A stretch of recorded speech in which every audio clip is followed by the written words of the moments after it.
The wind outside roared like a beast, carrying with it sheets of snow that buried everything in sight. I was just settling into my favorite chair, savoring the warmth of the fire, when I heard it. Faint scratches at the door. At first, I ignored it, thinking it was just the wind playing tricks. But then came a sound that froze me in my tracks. A desperate whine. I opened the door to find a trembling German shepherd, his body covered in snow, barely clinging to life. What happened next would haunt me forever. Winter in the mountains is a force to be reckoned with. The snowstorm that night wasn't just any storm. It was one of those relentless, unforgiving tempests that made you grateful to be indoors. My cabin, tucked away in the woods, was my sanctuary, and I had spent the evening doing what I always did on nights like this, stoking the fire and letting its warmth erase the chill from my bones. The wind howled outside, rattling the windows and causing the shutters to creak. I was halfway through a book, the kind that you read slowly just to savor, when I heard it, a soft, repetitive scratching sound. At first I dismissed it. Out here, noises were common. Branches swayed in the wind, animals roamed through the snow, and sometimes the cabin itself seemed to groan under the weight of the storm. But then the sound came again, more insistent this time. Scratch, scratch, whine. I set my book down, my heart thudding. Living alone in the wilderness, you learn to trust your instincts. And something about that sound wasn't right. I approached the door cautiously, my bare feet cold against the wooden floor. The scratching stopped as I got closer, replaced by a low, pitiful whimper. My pulse quickened. What could it be? A wounded animal. I grabbed the flashlight from the counter and opened the door a crack. The icy wind hit me instantly, carrying a flurry of snow into the cabin, shining the beam onto the porch. My breath caught in my throat. A German shepherd stood there, his fur coated in frost, his body trembling violently. His ribs were visible under his matted fur, and his eyes, oh, his eyes, were filled with a mixture of fear and desperation. Jesus Christ, I whispered, pulling the door open wider. The dog tried to step forward but stumbled, his legs buckling beneath him. Without thinking, I dropped the flashlight and reached out, scooping him into my arms. His body was ice cold, his fur damp and rough against my skin. Hang on, buddy, I murmured, carrying him inside and kicking the door shut behind me. I laid him gently on the rug near the fireplace, my hands shaking as I grabbed a blanket to wrap around him. He didn't move, his chest rising and falling in shallow breaths. For a moment, I thought I was too late. Come on, stay with me, I urged, my voice breaking. I rushed to the kitchen, filling a bowl with lukewarm water and grabbing an old towel. Kneeling beside him, I began to gently rub his fur, trying to melt the ice and bring warmth back to his frozen body. His ears twitched slightly, a small sign of life that filled me with hope. As I worked, questions swirled in my mind. Where had he come from? How long had he been out there in the storm? And why had he chosen my cabin, of all places? The storm outside raged on, but inside, the fire crackled and the room grew warmer. Slowly, the dog's trembling lessened. His eyes fluttered open for a brief moment, meeting mine before closing again. You're safe now, I whispered, not sure if he could hear me. But as I sat there watching over him, I couldn't shake the feeling that this was no ordinary encounter. This dog had come to me for a reason, and whatever that reason was, it was only the beginning. The fire crackled softly as I sat beside the German shepherd, watching his chest rise and fall in shallow but steady breaths. The room was quiet except for the storm raging outside, the wind howling like a restless spirit. I wrapped another blanket around him, trying to push away the nagging fear that he wouldn't make it through the night. Every few minutes, I reached out to check if his body was warming up. Slowly, his fur began to lose its icy stiffness, and the trembling subsided. I kept rubbing his paws gently, trying to restore circulation. His ears twitched faintly, and his tail gave the slightest of movements. These small signs of life felt like monumental victories. Where did you come from, buddy? I asked softly, more to myself than to him. His matted coat and emaciated frame suggested he had been on his own for a long time. Yet, he had made it to my doorstep, through a storm that could have easily claimed his life. It wasn't luck, it was sheer determination. The storm outside showed no sign of letting up. The snow piled against the windows, and the wind continued to batter the cabin. I had nowhere to go, no one to call. Living off the grid had its perks: peace, solitude, but it also meant I was on my own in situations like this. I moved to the kitchen and heated up some chicken broth, the simplest thing I could think of that might coax him into eating. When I returned, his eyes had opened slightly. They were a deep, soulful brown, and they locked onto mine as I knelt beside him. "Hey," I said softly, placing the bowl of broth near his nose. "I made this for you. Can you try a little?" He sniffed the bowl weakly, his nose twitching. After a moment, he stretched his neck forward and lapped at the liquid. My chest tightened with relief. "Good boy," I whispered, stroking his head gently. The simple act of eating seemed to give him a little strength. He tried to shift his position, pushing himself up slightly before collapsing back onto the blanket. "Easy," I said, helping him settle back down. "You've been through a lot. Take it slow." As the hours passed, he seemed to grow more stable. His breathing deepened, and his eyes stayed open longer, following me as I moved around the room. I could tell he was still wary, unsure of where he was or whether he was truly safe. I began to wonder about his story. Had he been abandoned, lost? The scars on his body told a tale of hardship, but there was no collar, no tag, nothing to connect him to a previous life. By the time the storm began to ease, the first hints of dawn were creeping through the curtains. The dog was asleep again, his head resting on the folded blanket I had given him. He looked peaceful now, his body relaxed in a way that suggested he hadn't felt safe in a long time. I made myself a cup of coffee and sat in the armchair, staring at the sleeping dog. Something about him felt significant, like he had entered my life for a reason I couldn't yet understand. As the morning light grew stronger, I decided I couldn't just let this dog go back into the wild. He needed care, a home, someone to help him heal. And deep down, I knew I needed him just as much as he needed me. But then, as I sipped my coffee, a soft scratching sound broke the silence. My eyes darted to the door. For a moment, I thought I was imagining it, but then it came again. Scratch, scratch. I froze, my mind racing. Was someone out there? Or something? The dog stirred slightly, his ears perking up at the sound. Taking a deep breath, I walked to the door and opened it cautiously.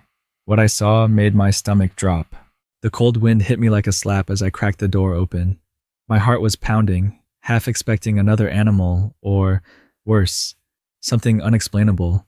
But when my eyes adjusted to the dim morning light, I saw nothing at first. Just the fresh blanket of snow stretching across the yard and the dark outline of the forest in the distance. "Hello?" I called out, my voice shaky. The scratching came again, this time from below. I pointed my gaze downward and froze. Another German shepherd was standing just outside the door, this one smaller and younger, its fur just as matted and frosted as the one already inside. "Oh my God," I muttered, crouching down. The young dog took a step forward, its paws trembling from the cold. It didn't bark, growl, or shy away. Instead, it gave me the same look of desperation I had seen the night before, a silent plea for help. "Where did you come from?" I whispered. My first instinct was to bring it inside, but something felt off. Two dogs, both in dire condition, showing up at my doorstep in the middle of a brutal snowstorm. It couldn't be a coincidence. My eyes flicked toward the forest, scanning the tree line for any signs of movement. Was someone out there? Had these dogs been abandoned nearby? The younger dog whimpered softly, pulling me out of my thoughts. "All right, come on," I said, opening the door wider. "Let's get you warm." The cold hit the cabin like an unwelcome guest as I ushered the dog inside. The older shepherd, still lying by the fire, perked up slightly, his ears twitching as he sniffed the air. When the younger dog approached him hesitantly, there was a moment of recognition. The older dog lifted his head, and his tail gave a weak wag. "You know each other," I said aloud, the realization dawning on me. The younger dog curled up beside the older one, resting its head on his side as if seeking comfort. The scene tugged at my heartstrings in a way I couldn't describe. These weren't just two stray dogs. They were family. I grabbed another blanket and draped it over the pair, then sat down beside them, my mind racing. Where had they come from? Were they running from something? The scars on the older dog's body suggested a life of hardship, but the younger one bore no visible injuries. It was smaller, thinner, and clearly weaker, but its eyes still had a spark of life. I fed the younger dog the remaining broth, watching as it lapped it up eagerly. The older shepherd nuzzled the pup gently, a gesture that spoke volumes. They had been through something together, something that had brought them to my doorstep. As the sun rose higher, the snowstorm finally began to ease. I could see the forest more clearly now, the trees standing tall and silent like sentinels. The weight of the situation hit me all at once. These dogs hadn't just stumbled upon my cabin by chance. They had come here for a reason. The question was, what had driven them here? I decided to investigate. After making sure the dogs were warm and settled, I grabbed my coat and boots. The wind had died down, but the air was still bitterly cold as I stepped outside. The snow crunched beneath my feet as I walked around the cabin, searching for tracks. It didn't take long to find them. 2 sets of paw prints led from the forest to my porch, partially covered by the fresh snow. But what made my stomach twist was the 3rd set, larger, deeper, and unmistakably human. I stared at the tracks, my mind racing. Someone had been out here with these dogs, and they had left them behind. But why? As I followed the tracks toward the forest, a sense of unease settled over me. Whatever had brought these dogs to my door wasn't over yet. The sight of the human footprints sent a chill through me that had nothing to do with the cold. The snowstorm had passed, leaving the forest blanketed in an eerie, pristine silence. The paw prints and footprints were partially covered by fresh snow, but they were clear enough to follow. I tightened my coat and adjusted my scarf, my breath fogging in the freezing air as I took my first step toward the woods. I glanced back at the cabin. The 2 German shepherds were lying by the fire, the younger one curled protectively against the older. A part of me wanted to stay with them, to let the mystery go and focus on helping them heal. But the tracks leading into the forest gnawed at me. Someone had been out there with these dogs, and I needed to know why they had been abandoned, or worse, if they were in danger. The forest was dense, the snow crunching loudly under my boots as I pushed deeper into the trees. Every sound felt magnified in the stillness, the creak of branches overhead, the occasional rustle of snow falling from a high bough. My nerves were on edge, but I kept going, following the trail. The human footprints were erratic, weaving in and out of the dog's tracks as if whoever it was had been wandering aimlessly. I couldn't shake the feeling that something was wrong. The prints didn't lead to a clear destination. They zigzagged, looped back, and sometimes stopped altogether before continuing. After about 20 minutes, I reached a small clearing. The tracks stopped abruptly, the snow disturbed as if there had been a struggle. My heart raced as I scanned the area, taking in every detail. There were scuff marks in the snow, paw prints circling tightly around a deep depression where the human footprints ended. What happened here? I muttered aloud. I crouched down, running my gloved hand over the disturbed snow. It was packed tightly, as if someone had fallen or been forced down. A shiver ran through me. The scene was unsettling, like the aftermath of a fight, but there was no blood, no signs of injury. As I stood, I noticed something half buried in the snow a few feet away. I reached for it, brushing off the icy covering, and froze. It was a leash, frayed at the edges, as if it had been chewed through. My mind raced with questions. Had the dogs been tied up here? Had they broken free? I looked around again, my eyes scanning the tree line. The forest seemed to close in on me, its silence oppressive. Whoever had been here was long gone, but the leash told me one thing for certain. The dogs hadn't come to my cabin by accident. The sudden snap of a branch behind me made me spin around, my heart leaping into my throat. For a moment, I saw nothing but the endless stretch of trees.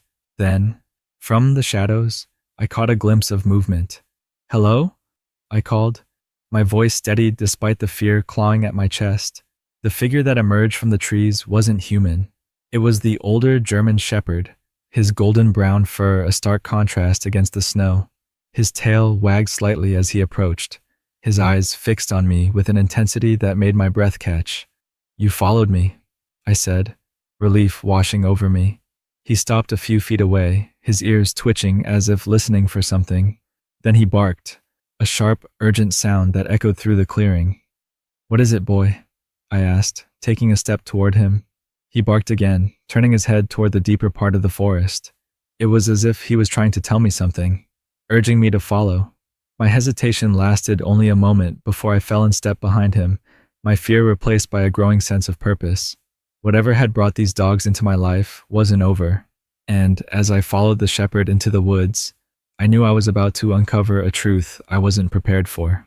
The German shepherd moved with purpose, his paws crunching the snow as he led me deeper into the woods.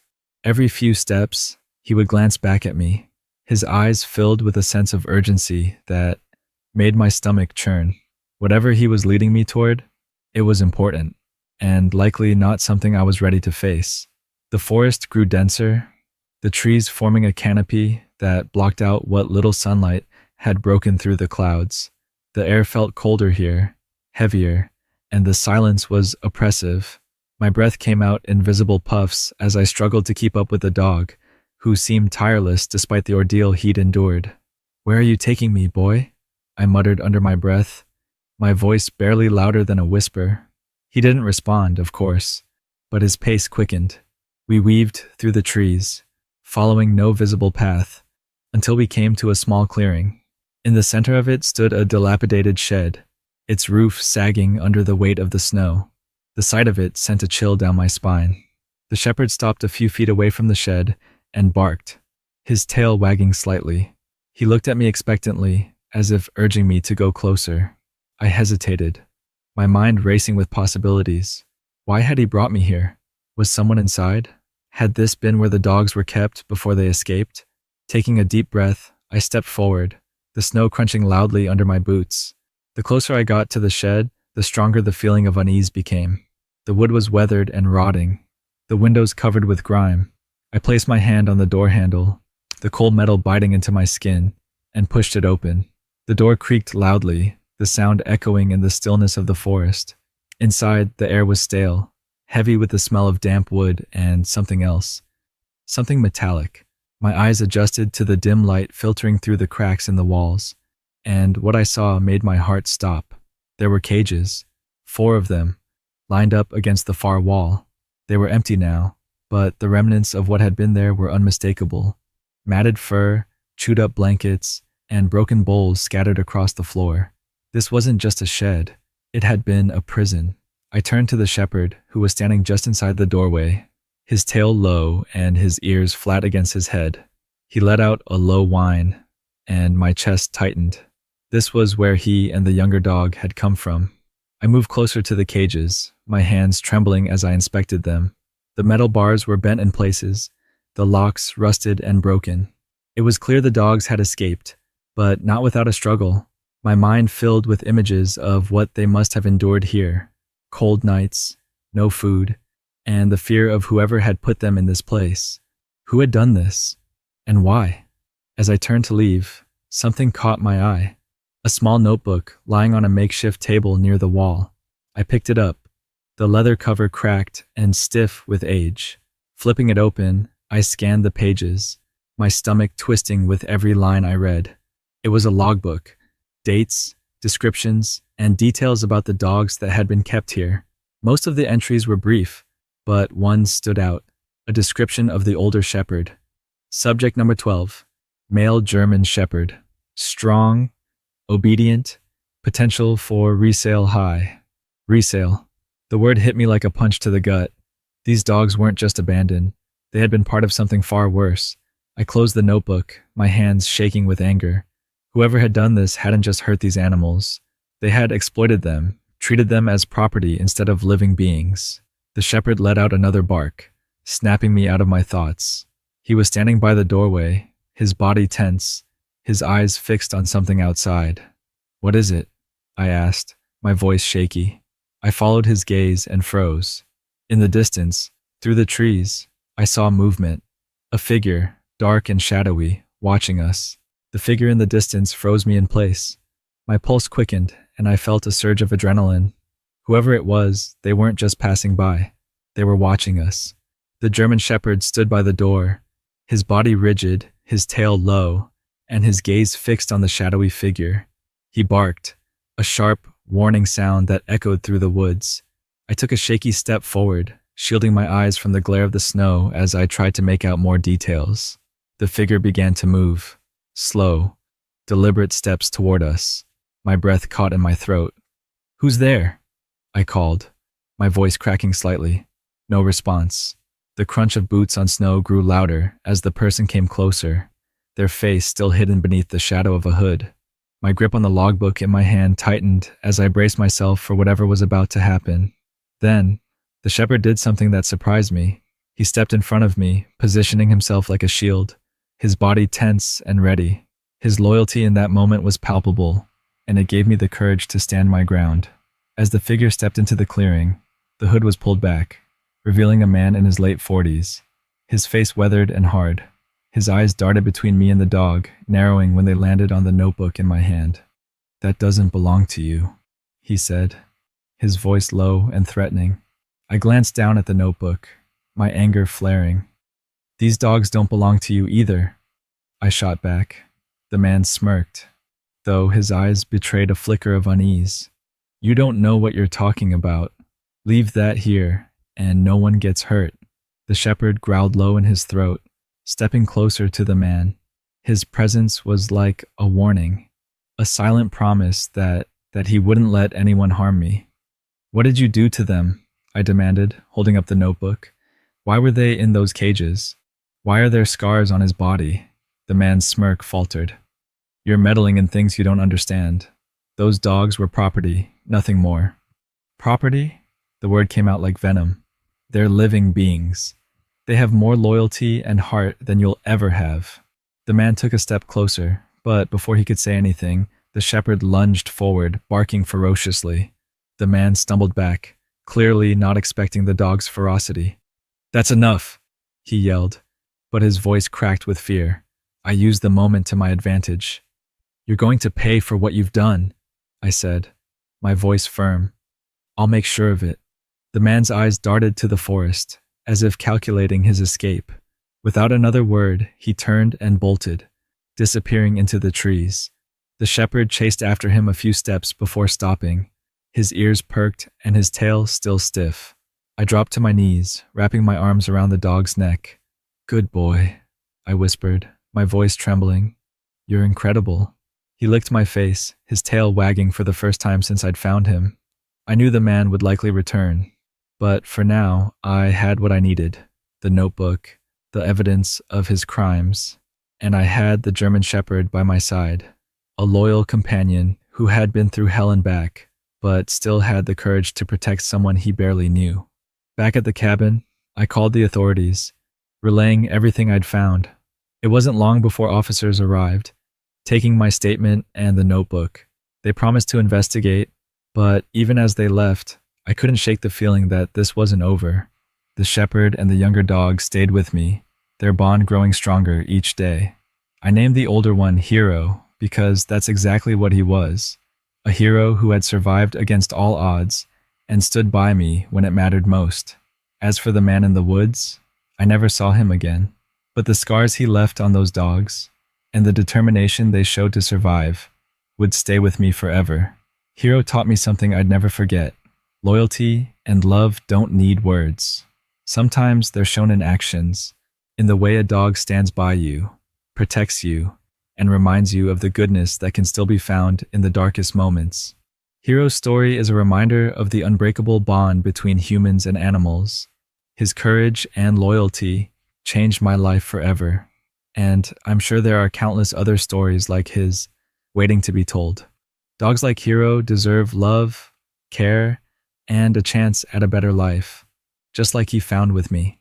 If you believe in the power of loyalty and second chances, share this story with your friends and family. Don't forget to like this video, subscribe to the channel, and turn on notifications for more heartwarming and inspiring tales. Let's work together to spread awareness and give every animal the love and protection they deserve.